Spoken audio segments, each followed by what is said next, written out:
नमस्कार आजी. नमस्कार. आजी नाव काय आपलं? कमल रामा पवार. बऱ्याच दिवसातून आजी आपली आज सकाळ सकाळ भेट होते. कालच भागवत एकादशी झाली. भक्तांची मांदियाळी पंढरपूर या ठिकाणी आली होती. काल एकादशीला गेला होतात का? का मला गुडघ्याला चाला येत नाही म्हणून गेली नाही व बर म्हणजे घरी बसूनच तुम्ही हरिनामाचा जप केला. हरिनामाचं. तर आजी काय वाटतं तुम्हाला या तीर्थक्षेत्र विठ्ठलाबद्दल?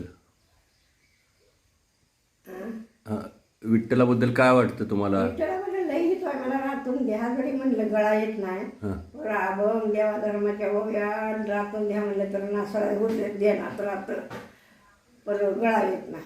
बरं जसं जमतंय तसं एखादं काव्य गायन एखादं म्हणाल का? एखादं विठ्ठलगीत, भक्तिगीत, भावगीत?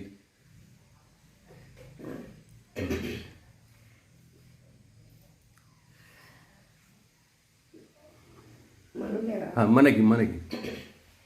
पडला पाऊस यमुनेला आला पूर, पडला पाऊस यमुनेला आला पूर, कशाला जाऊ दूर माझे घरीच पंढरपूर, कशाला जाऊ दूर माझे घरीच पंढरपूर.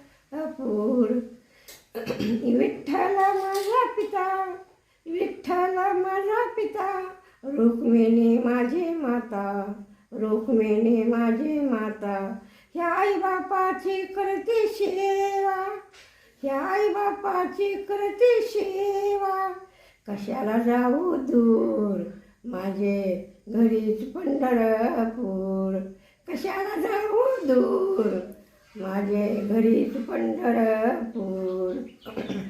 ज्ञानेश्वरानं विना लावला सूर, ज्ञानेश्वरानं विना केला फूल, ज्ञानेश्वरानं विना केला फूल, कशाला जाऊ दूर माझे घरीच पंढरपूर. तर अतिशय छान. पंढरपूरलाही न जाता आपण घरीच विठ्ठलाची सेवा करतो असं आपण आजीने सांगितलेलं आहे. आजी तुकारामाचा एक कडवं राहिला की. म्हणा.